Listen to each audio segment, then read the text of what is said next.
brilliant. Pecco, take a bow. That was absolutely magic. And you're making me eat my microphone about Jorge being fast. What? That was super fast. That was just a class apart. Brilliant. Absolutely remarkable lap that by Bagnaia.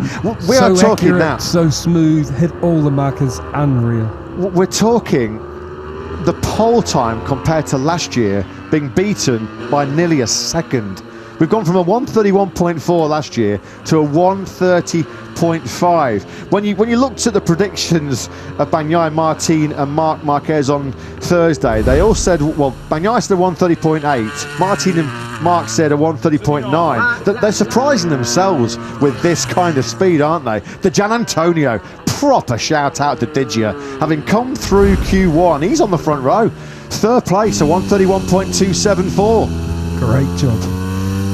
Matt, the tyres are improved and we've seen them go faster everywhere, and not just fastest laps but over race distance by a lot, a lot of time.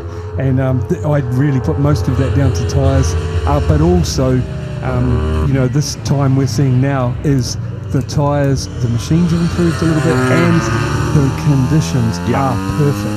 Yeah, I mean, if you wanted to dream a situation, the ideal conditions to tackle Aston on a soft tyre, this is it. It does not get any better. It's absolutely ripe, isn't it, for record-breaking lap times, and the world champion has delivered something truly special. Aleix Espargaro, he'll be suffering big time after his heavy crash at the Timber Chicane yesterday.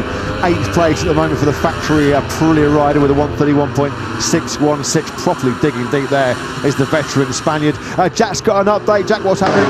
Yeah, he was having some issues, and it looks like the fuel tank, for whatever reason, they rolled the bike out, you saw on the screens, and he just couldn't get it started. Then all kinds of panic set in. The good news is they managed to fix that #1 bike, so whatever the issue was, it was a quick fix. But the problem is, both him and Maverick, they wanted to work in tandem, so Maverick had to wait for it as well, and now they're really up against it with the clock ticking. Martin was looking like he was ready to push there, and then came up on a big group of riders, as you can see, dawdling. There's some serious dawdling here. Frustrating, because there's only a couple of minutes left, and if you're ready, it's not good. Ralph Fernandez is having a proper shouty match under his helmet. I think it was with one of the Prima Pramac Ducatis. I don't know if it was Morbidelli or Martin, but yeah, Ralph Fernandez was getting properly grumpy on the Trackhouse racing machine. Yeah, it's Martin.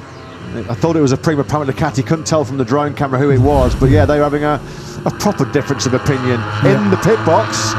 It's not even bothered. It's the world champ. It happened to Martin, and then he rolls off and does it to someone else. It's a traffic jam out there. I mean, that's some confidence side. Pecco Bagnaia in the garage.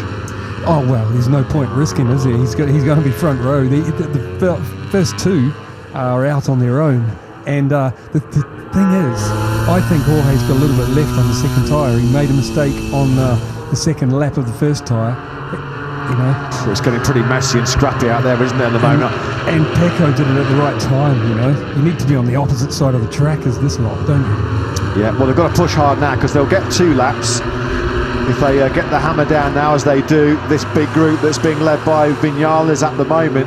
Henry Viñales, who's been stellar all weekend, will be bitterly frustrated, you feel, if he finds himself at the back of the second row. He's currently in 6th place, Viñales, with that 131.421.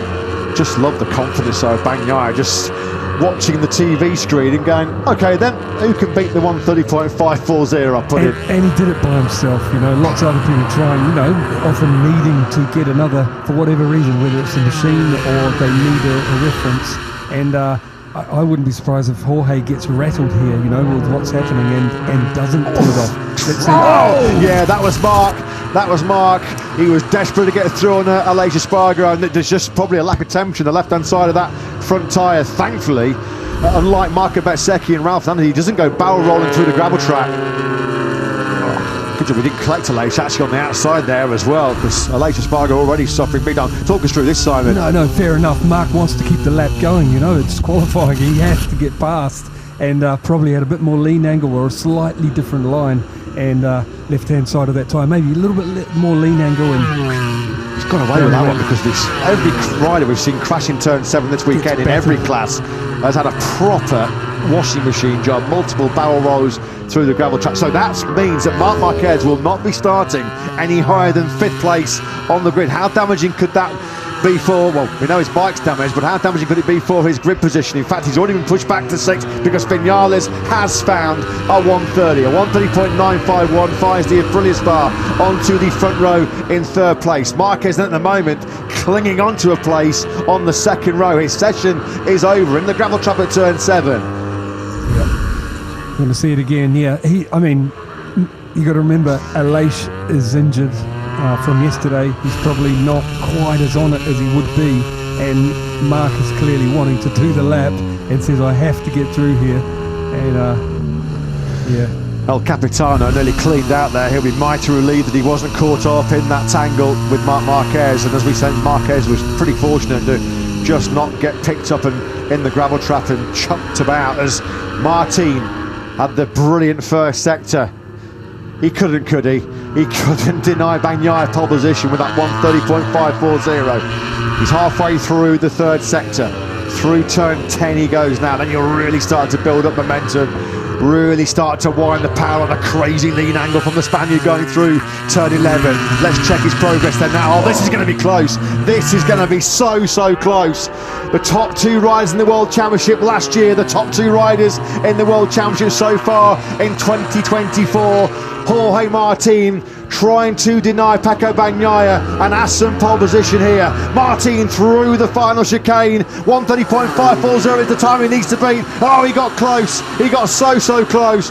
130.621. He laid it all on the line there, didn't he, Jorge Martin? Just 0.08 of a second split him and Bagnaia. Bagnaia back out on circuit for a practice start. He looks at the big screen and he will see he has retained pole position courtesy of that absolutely out of this world lap time. The 130.540 secures Pecco Bagnaia his first pole position of the 2024 MotoGP World Championship, 19th in his MotoGP career.